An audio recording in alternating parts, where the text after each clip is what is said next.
মুহাম্মদ মুস্তাফা নূরুন আলা নূর হাবিবি কিবরিয়া নূরুন আলা নূর সালাতুন ইয়া রাসূলুল্লাহ আলাইকুম সালামুন ইয়া হাবিবাল্লাহ আলাইকুম। মুহাম্মদ মুস্তাফা নূরুন আলা নূর, ওগো আল্লাহর নূর, নয় কো তুমি দূর। জোরে বলুন সুবহানাল্লাহ।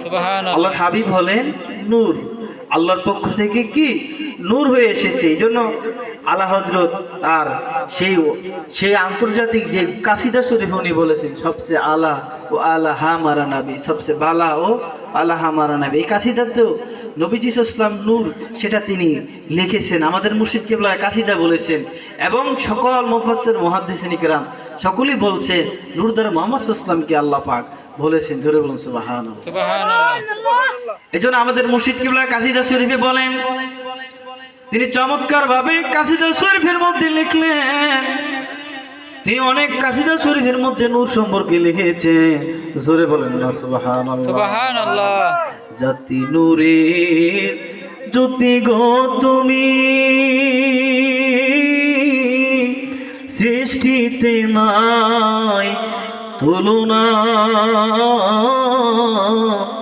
সকল সৃষ্টির খবর রাখো, আমার দোষে বইল না, আমায় বইল না। সুবহানাল্লাহ। আল্লাহর হাবিব বলেন, জাতি নূরের জ্যোতি।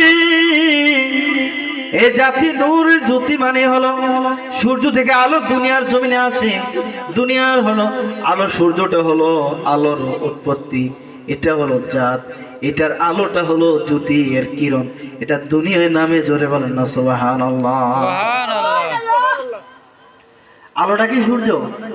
আলোটা সূর্য না, কিন্তু সূর্যটা আপনি অস্বীকার করতে পারবেন, আলোটা অস্বীকার করতে পারবেন, এটা সূর্য থেকে আসছে বলতে অস্বীকার করবেন?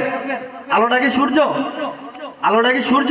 সূর্য না, সূর্যটা হলো একটা জাত, এখান থেকে উচ্চ আলো আসে, টিউবটা এটা উচ্চ, এখান থেকে আলো আসে, এটা জ্যোতি।